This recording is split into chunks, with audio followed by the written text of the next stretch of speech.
Hey, I know you. I know you. Welcome to The Backstory. I'm your host, Ann Hancock Toomey. Over the course of my career, I've had the privilege to work with and learn from and guide some incredible leaders, mostly in healthcare, but not always. The Backstory is a chance for me to talk to some of them, unpack who they are and where they came from, and how it all influences who they are today and how they lead. Ultimately, each conversation offers a case study in what I'm calling authentic leadership. Let me now invite you into our conversation for the real backstory. Okay, today is a special day, not only because this is the capstone of 18 episodes of talking with inspiring leaders on the backstory, which has just been a joy-filled experience, but also, and more importantly, I get to hang out with a legend. Kenny Hancock is here. Kenny is the current CEO of Lync Health Partners, an ortho ambulatory surgery center company. He is also a serial entrepreneur in healthcare, having founded 4 companies focused in the outpatient space following 15 years, I believe, in the medical device realm. But he started in a small rural town in Kentucky, population 7,000, selling all the things that you sell in a family-owned True Value hardware store. But best of all, Kenny happens to be my dad.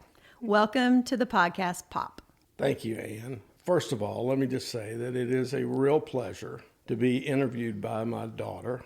And your mother and I are very proud of you, not just from the perspective of business, where you are today and where you may be in the future. We have no idea. But as it relates to your family and Beckett and Ella and Dan, that makes us really proud. And then the second thing is most of your guests are very accomplished. They're the leader of a lot of people, right? And they're a leader of big systems. And I'm not a leader of a lot of people. I certainly haven't a multi-billion-dollar responsibility. So what we've done is been very entrepreneurial over the years, much smaller, but very successful enterprises. Thank you for all of that. I really appreciate it. And I didn't invite you on the podcast because of necessarily the track record of your career, though that is an important aspect. I ask all of my guests a question, and that is, tell me about a leader, the first leader, who inspired you and impacted you in a positive way. And for me, that person is you. Yeah. And Mom too. And you're not allowed to talk, so I'm going to talk. And you always taught me to treat everyone the same, certainly with respect, but treat everyone the same, from the CEO to the intern to the janitor. You taught me work ethic and life experience is more important than an MBA. You taught me that loyalty matters. You taught me to never, ever burn a bridge. You taught me to never forget where I came from. And so much more. And these are ideals that you not only preached, but that you've lived, which has led to not only a rich and fulfilling life, but also a very successful career, because you are an authentic leader because of who you are and the environment that you create for others and all the many ventures that you've had. And that was the whole premise of the podcast. So it's apropos that we are closing out season 1 of The Backstory with the very first leader who influenced me in a positive way and who I think truly exemplifies the concept of authentic leadership. I've listened to all your podcasts. Yeah. What'd you think?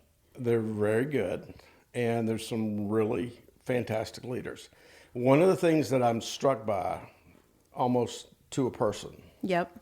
is the first person or first people that had an impact on their life was their parents. And I think I was very fortunate that I had phenomenal parents and grew up in a business that was very entrepreneurial based. Sherry, your mother, my wife, her parents, they worked extremely hard, and they were entrepreneurial as well. We grew up in a general store. It was like a laboratory, really. And my brother and I, from as far back as I can remember, probably 8 years old, my grandfather and father instilled upon me and my brother a work ethic. It's carried me throughout my life. The work is fun, and I've enjoyed it. I've had a great partner for a lot of years, and your mom, she raised you guys while I was out running around trying to build businesses and do whatever. Yeah. So we're a heck of a team, I think. Yes. You met her or saw her in 4th grade at the water fountain. Nope, 6th grade. Yeah. And then I think it was at 8th grade that you told your mom, I'm going to marry that girl. Yes. But This is pretty unusual. she was the prettiest girl in Logan County without any question. And pretty from an exterior perspective and from a human perspective, she was fantastic. She is the compass. I think she keeps us all straight. We were a team in high school. We were a team in college. We've been a team throughout the course of time. Yeah. Okay, I'm going to go backwards. You started talking about the store, which was the livelihood of the Hancock family for 3 generations. Talk a little bit about where you grew up. Talk about Russellville. Russellville is a town of about 7,000, as you said.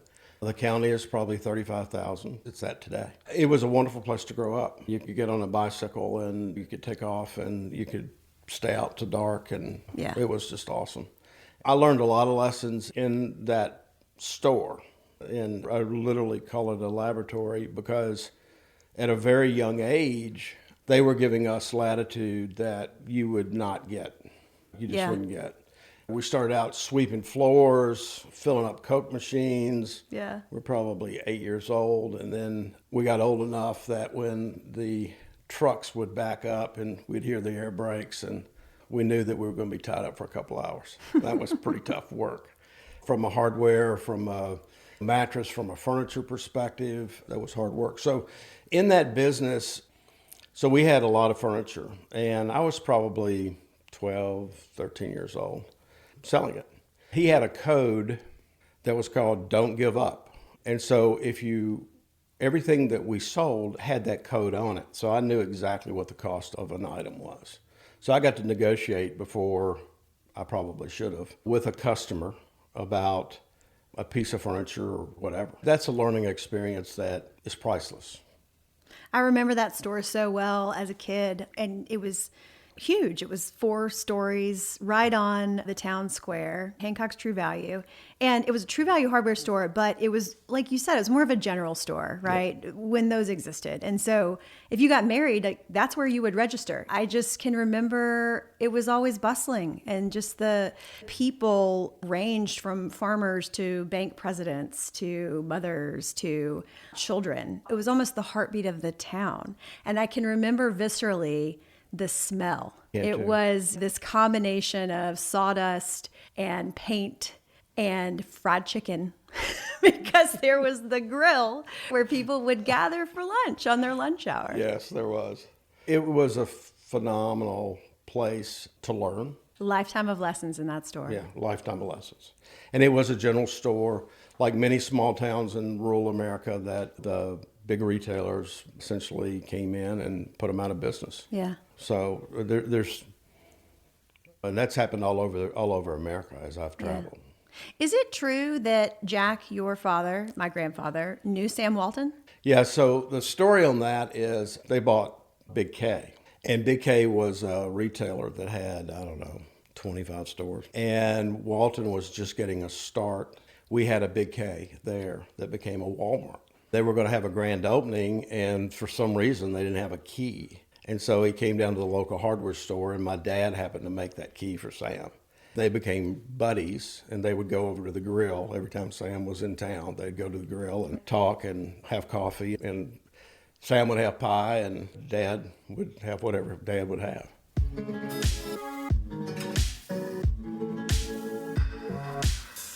So you had a early exposure to business and to a lot of leaders in the town where you were raised. I'm curious, as you think back, who's an early leader who influenced you in a really positive way? Probably a football coach that I had for a couple of years. His name was Jim Gladden. I got to play in the 8th grade on the varsity team and then the freshman year. And then he left, and he didn't win a game the school that he went to. And then he went to Florida. and he won several state championships, and he went to Florida State. And then Bobby Bowden came in. He was one of 3 coaches that were kept, and he stayed with Bowden his entire career. He was the assistant head coach the last 3 or 4 years that Bowden was a coach. So I ran into him, I don't know, 10 years ago maybe, at an airport, and he was on a recruiting trip. And he knew me immediately. And he goes, "Hey, Buckethead, how you doing? Blah, blah, blah." I said, "I'm doing great. How are you doing, Coach?" And he goes, "I'm doing great." You know, here's a guy that knew me probably 25 years later, 20 years later. And it was like we were old friends. And I recognized early on that he was special, that he was going to do really well. He had several college All-Americans, a couple of players that went on and played pro ball that were Hall of Famers. But he had a big impact on me, on my life. And what was it that he did? What was it in his coaching or his influence on you that really stood out to you? I think he was always really transparent. He was from a small town in Missouri. I've been this size since I was in the 8th grade. You know, I guess he thought that I would excel in high school. He offered his advice to me, and I thought that was pretty cool. I just liked the way he carried himself. I liked the way he talked to us. I liked the way that he led us and motivated us. So those are all the things that I admire about him. Yeah. It says a lot that he recognized you so many years later. Yeah. Thinking about all the players that he had coached over the Deion years. Sanders was on that team. Yeah. On one while he was there. So that he had some real players. They had some real players that were there. Including you. Not Mr. All-American. Come on. Okay, so you grow up working in the hardware store, living in this phenomenal sort of childhood experience in a small town, rural America. You go to the University of Kentucky, go Cats, and you're a business major there. Did you always assume that you would then apply that to coming home and running the store and sort of building out the franchises? Yeah, I did. I thought I was going to be in the retail space. Yeah. And I knew that one store would not support the 3 families because I was the 3rd generation back into that. And the interest rate was extremely high. We looked in adjacent markets to build out stores. And there were a couple of stores in our county that we could, but we just couldn't make it pencil. So the environment for rural America and the kinds of stores that our family owned was getting tougher when you graduated from college. I know you went back to Russellville for several years, taking on leadership and management alongside your dad and grandfather of the store. Why did you leave the family business? Well, it's tough being a 3rd generation, first of all. Computers were just starting to come out at that time, and point-of-sale terminals made a lot of sense to me. Knowing what your inventory was, the terms of your inventory, what you're going to buy, that made a lot of sense to me. That was too expensive for my grandfather and father. The other thing that was interesting to me, I was trying to think about how you increase the sales, and this was at the time when it was looking more and more like that it was going to be difficult to expand. And so we had huge ceilings. You remember in that building, we had huge ceilings. And so I said to them, "We're not paying anything for that space. Why don't we take the merchandise up?" And my grandfather said, "People will steal us blind." And I said, "That's what they make security cameras for." And he said, "They cost too much." Today, when I go into a Lowe's or a Home Depot and I see the merchandise stacked to the ceiling, I think immediately about that store. Sure. So I was frustrated. You asked why I left. We had a really good friend that was in the medical space, in the sales side of things. He worked for the Depew Corporation. He said something to Sherry. He came annually to a golf tournament that we had. He was my guest, and he said something to Sherry about, would he ever leave? She goes, "I don't know. Ask him." He did, and we left, and we went to Greensboro, North Carolina. As you think back on that, what was harder, taking the leap of faith into truly the unknown or leaving behind everything you'd ever known? I think leaving behind everything that I'd ever known was the hardest part. Having the guts, I guess, to leave, that was not just me. That was Sherry and me and actually you. Mm-hmm. And I never will forget it. It's seared into my mind the day that we left that little small town. We had a Ryder truck. We were pulling behind it a car, but everything we owned was in that Ryder truck. Yeah. Everything. Your mother and you and Chris, one of your siblings, I think he was 6 months old at the time. Yeah. Right? We headed to North Carolina. We didn't know a soul. It's the same Ryder truck that you got stuck, right? Underneath a canopy at a gas station somewhere in rural Yes. North Carolina? Yeah. I love it. All right. So you make the turn into healthcare. You've been selling your whole life. Yep. So you already have a lot of those lessons learned that you can apply to now selling medical device under DePuy. What was the learning curve like?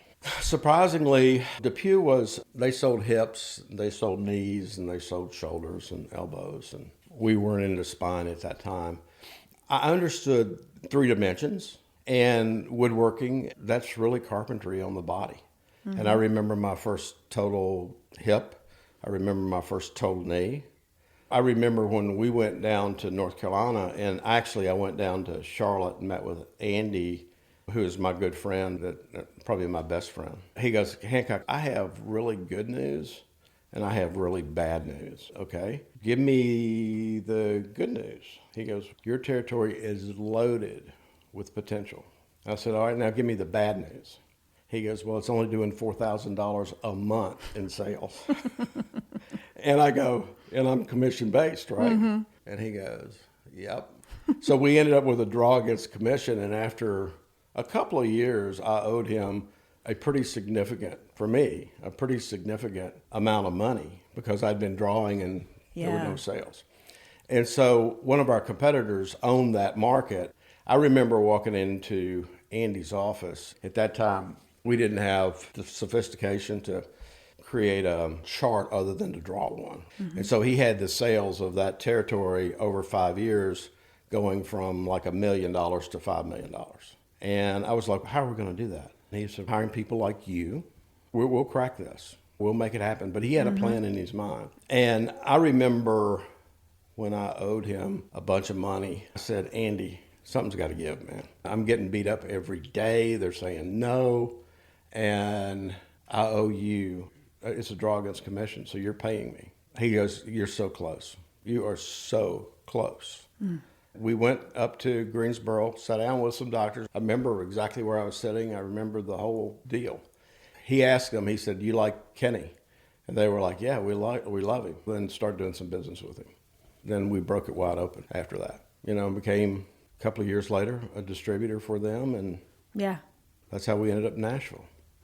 So that's one of those moments where you're working like a dog and you are feeling like the world is against you because it's just not clicking.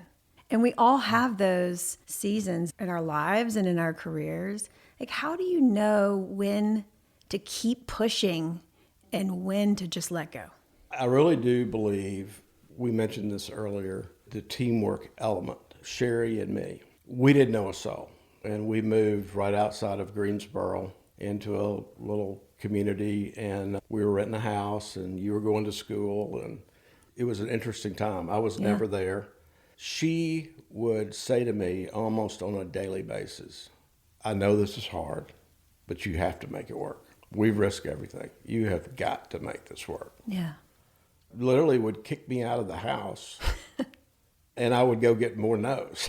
I would circle around, and at that time you're calling on physicians, and I learned that every physician has somebody special in their organization that is the keeper of their life. So I started working with the keeper of their life, and that's how I think I broke into that business. Going from literally no sales to like $3 million in 3 years. Wow. I was pretty proud of that. You ought to be. And so should she, because she's the one who really believed in you and kept pushing. Yeah. That's really cool.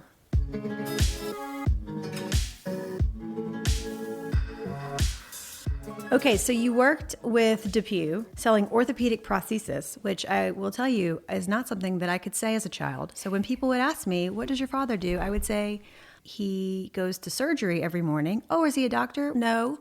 And he has bones in his car all the time, so he sells bones. And it was really a confusing profession as a child for me to describe, just so you know. But now, so you were selling orthopedic prosthesis, and it landed us in Nashville. in the 90s. Yep. Then you got this harebrained idea to start a new company, which became OrthoLink in the 90s. What led you to take that leap? I'm going to tell you how, but before I tell you that, if you were very successful in sales with DePuy, the natural progression was you would become a distributor for them, and it would be exclusive in a territory. They started asking me if I would be a distributor, Los Angeles and New Orleans and Colorado and a bunch of different places. Then one day I got a call, and it was almost Christmas time, and I never will forget this, and they said, Hancock, this is an opportunity, and we really need you in Minnesota. Oh, I remember.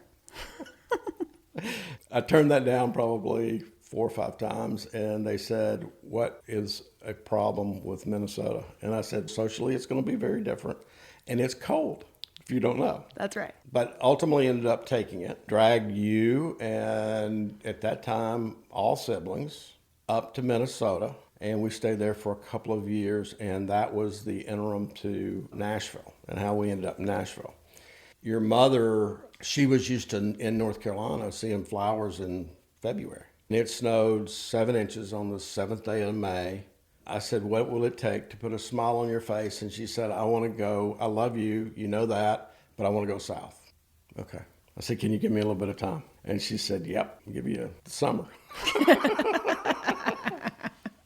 So I went to the powers that be at DePuy, and I told them the story, and they said, we think we can fix it. They couldn't fix it. They came up and they tried to fix it, but couldn't fix it.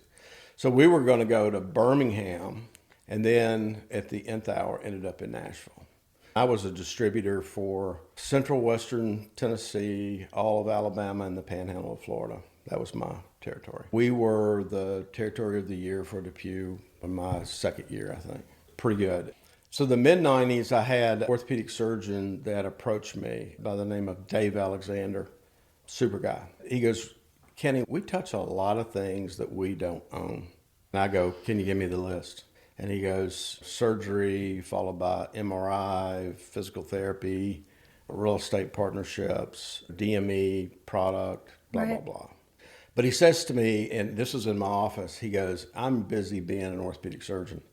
So I see patients all day, or I'm in surgery all day, or a combination thereof. And I don't have an opportunity to pursue this. And I said, well, give me a crack at it. We developed a business plan, and that became OrthoLink Physicians Corporation, and that was a heck of a run. We did that for, 5 or 6 years, sold it to United Surgical Partners. So we were the first physician practice management company in orthopedics in the United States. And I didn't know that. Wow. Yeah. We had 225 orthopedic surgeons that were shareholders in the company. Wow. It was a rousing success. I got a real experience with that board because it was much stronger, and it was a who's who board. They pushed us a lot. They taught us a lot. Okay, so OrthoLink was a wild success. You sold the business to a very prominent ASC physician platform, USPI, at the time. But you didn't follow OrthoLink to USPI, which you could have.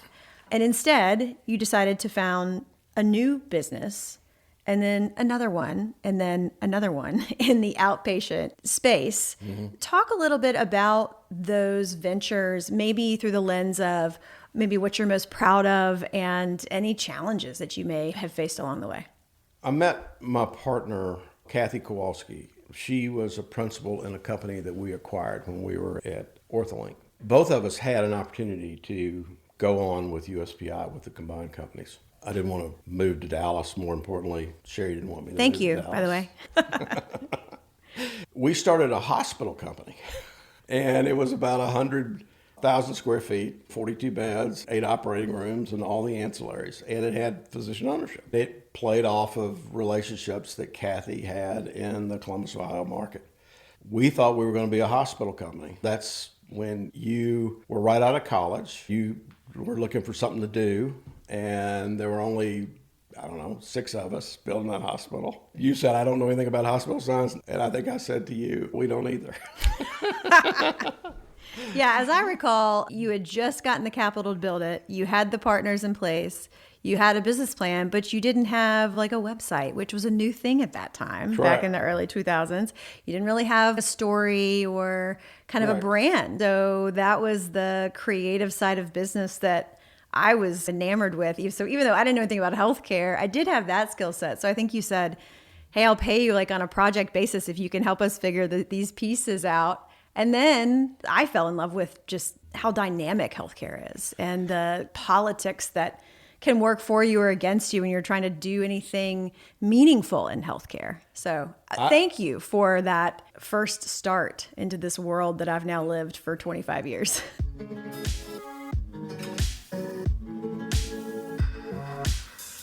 So that was Surgical Alliance. Yeah. And then once you moved on from Surgical Alliance, you started a new venture, Meridian, and that was another ASC platform. Yeah, so Meridian Surgical Partners we started that company in 2004. Surgical Alliance was literally legislated out of business. We elected to sell the hospital. We sold it to our physician partners with the thought that we would be better off with a pure play ambulatory surgery center company. That's why we started Meridian Surgical Partners, and we ended up with 17 centers over 13 years. And what was really interesting, most of the partners that we had in that company, we have today in our other company, technology and finance and operations, what I do from a development perspective. So there's a real division of responsibilities that have followed me over the course of my career. You realize that you don't have to be good at everything. Right. There are people that have an aptitude and can be very good at what they do. I think you let them do what they do. And we can argue. I have a vision of what's going to happen in the market.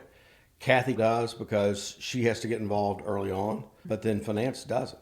And we might fight like cats and dogs, but 30 minutes later, we're friends, and, it's a pretty good decision. It's healthy debate, right? It's a healthy debate. You've created psychological safety and trusting of each other so that you can have those kinds of hard conversations and come to the right outcome, even if not everybody agrees, right, with the outcome.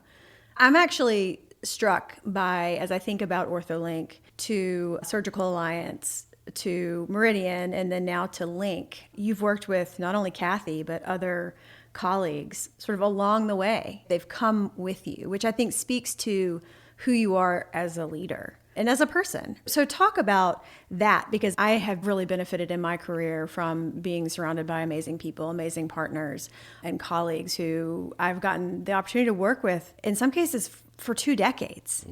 What makes it sticky? What makes those professional relationships sticky? I think the expertise that a division of responsibilities creates. If you find somebody that is really good and has an aptitude to do what they do exceptionally well, you just let them run. Then I think there's a mutual respect that exists between different team members. That, hey, I do what I do, and he does what he does, and she does what she does. I think it's just really healthy. You're not all things to all people. It's important to you to have a command over, really it's almost, you could call it like a profession, right? Operations is very different than development. Yeah. Okay, so now, of course, your current gig is the CEO and founder of Lync Health Partners. So talk a little bit about that. We sold Meridian in 2018, and we had a 2-year non-compete. We all went our separate ways. During that time, the pandemic hit. As a result of the pandemic, some of the higher acuity business that was being done, some of the like total joint replacement and spine and heart that was being done in the hospital was beginning to come out of the hospital. And I thought that if we created something that was really going to be a boutique offering, that there was a number of surgeons, and we could partner with hospital systems or with just surgeons directly that wanted to come out because they had not been part of the business model at all in the past. And the reason they hadn't been is because they were not an economic driver of the business. You couldn't do those cases in an outpatient setting. Yeah. I called Kathy and I said, can you meet me for dinner? And she goes, what are you thinking about? She knows you so well. She knows me so well. So we got together, and I remember I told her kind of the plan, and she goes, nope, No, I have no interest. And then she had a cocktail. And she said, I still have no interest. She had another cocktail, and she had an interest. And she goes, you think we could get the old team back together again? And I said, I don't know. They're off doing other things. And so we began to inquire. We were able to build a business with people that had been together for 20 years. Yeah. Okay, let's talk mistakes. As you look back, do you remember one particular moment that sort of shook you and shaped you? Yeah, Minnesota.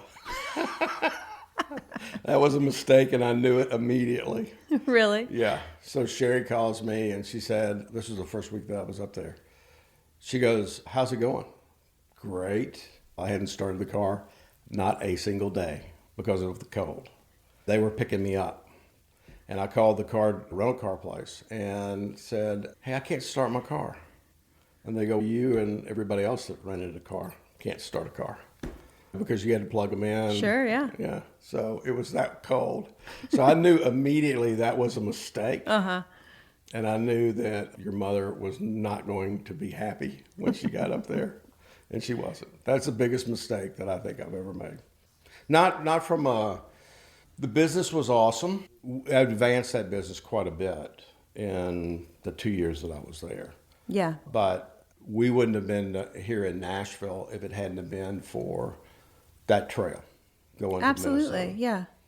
Okay, so the opposite of that question. Tell me, as you look back on your career, which very much is still in full swing, but what's an accomplishment that stands out to you? What are you most proud of? I think pushing myself to step outside of the box. And I think I was taught that in that general store.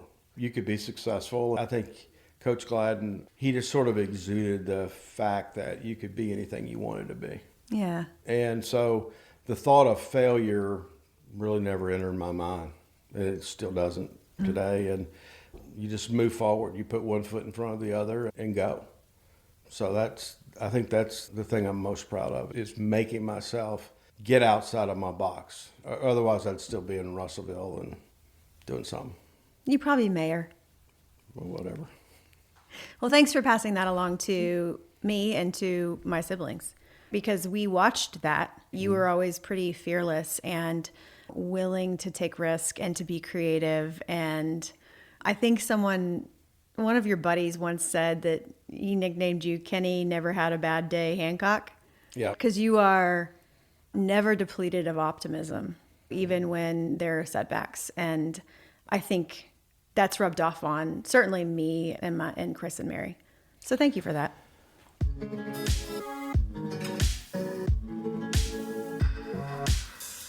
Okay, you've had exposure to so many different leaders over the years. I know this is a tough question, but I ask it in every episode. And that is, if you had to boil it down, what are the 3 characteristics of the most effective leaders? I think relationships, and that's something that I passed on to the 3 of you when you were going off to college, is that no matter what you do, you're meeting somebody and they're assessing who you are. I think that occurs immediately. And in my career, I've had several deals that have come back to me in other companies. So we've sold companies and started new companies 8, 9, 10 years apart. And they go, hey, you didn't get the last deal, but you're going to get this deal. That's a big part of it. Is investing in building really strong relationships. Yes.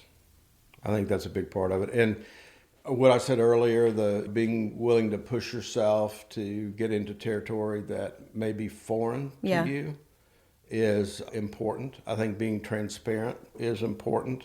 I think everybody has to buy into a vision and a growth strategy. I was wired to take risk. Yep. Period. And some people are not, and I respect that. I think everybody has talent. One of the things that I did get from Minnesota was an introduction, and you may not know this, to a guy named Don Clifton. Don at the time was on the podium with who's who of speakers, and I just spent an afternoon and went. He had just bought the Gallup Corporation. Don said something to me that resonated. He said, And he was a psychologist. He said, I think everybody has talent, and I want to study what's right with people, not what's wrong with people. That made a lot of sense to me. So as you think about your own leadership journey, I think I know what makes you most effective, and you hit on it, right? It's the ability to forge really meaningful relationships that oftentimes pay dividends years and years later. But I do think that's your gifting. I'm curious if there's like an Achilles heel in your leadership journey that you are working on. I think so. I think I'm too trusting. I'm definitely a glass half full person. And I think sometimes that can get you in trouble. Yeah. Because I think you want the best in people. You're not always going to get the best out of people. You may have somebody that you're relying on that doesn't have the talent to do what you need to do. So I would say that is an Achilles heel of mine.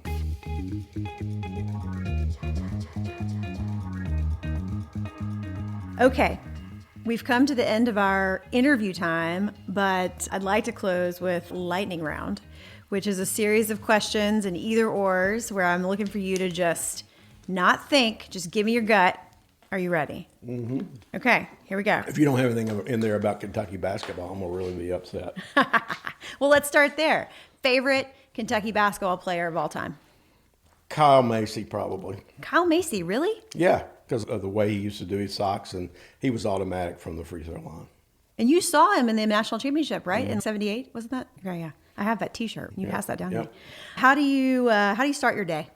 I get up pretty early, like at 5. I have a cup of coffee. I'll reflect on what I've got to do that during the day. I might think about family or grandkids or Sherry or something, but that's typically how I start my day. Favorite thing to do on a Saturday? Golf. Hands down. Book you're reading now? Book that I'm reading now, Your Oxygen First. So what that is about is if you're not taking care of yourself, then you're not going to be able to surround yourself with competent people to be able to accomplish your objectives. So you have to take care of yourself. That's easy to forget that you've got to. Yes, it is. Yeah, yes, take it care is. of yourself. Okay, best book on leadership. Probably Good to Great, and I know that several have picked that out, but I think having the right players in an organization, the right seat on the bus is critical. Yeah. And then I would say a tie to that, and because it means something to me, is Sam Walton by Sam Walton. Beach or mountains? Mountains. Hands down. Favorite memory with me? Probably mountains. Probably when you were very young. And I remember we were at Grandfather Mountain and we rode the gondola or whatever you call that thing. Mm-hmm. And I have that picture and I see it every single day. Yeah. Right? I think you wrote on that something about let's see, how was it? To some people, you're the world to some people. To me. To the world, you may be one person, but to one person, you are the world. That's it. That's it. What advice do you give to your 7 grandkids? I think, first of all, I don't care what they do. Doesn't matter to me one bit what they do. I think that do your best no matter what you do and treat everyone the same. Treat everybody with respect. That would be advice that I would give. This is a hard one. What is your favorite thing about my mom? Her caring. She cares and will go beyond the call of duty for any one of you 3 and any of the 7 grandkids. I don't care what you're doing, how we're getting together, what dinner it is. Yeah. She's always going beyond the call of duty. She's selfless in that way. The compass, the glue, all of it. No question. The secret to your success. The secret to my success. All right. I've come to the end of lightning round and the end of our interview. This has been a little self-indulgent for me, but I make no apologies for it because I knew when I started this podcast, I wanted to end this season with you because you have been a model of authenticity in my life that I think has shaped me and has shaped who I am as a human and has shaped who I am as a parent and has certainly shaped who I am as a leader. And so I'm ever grateful for you.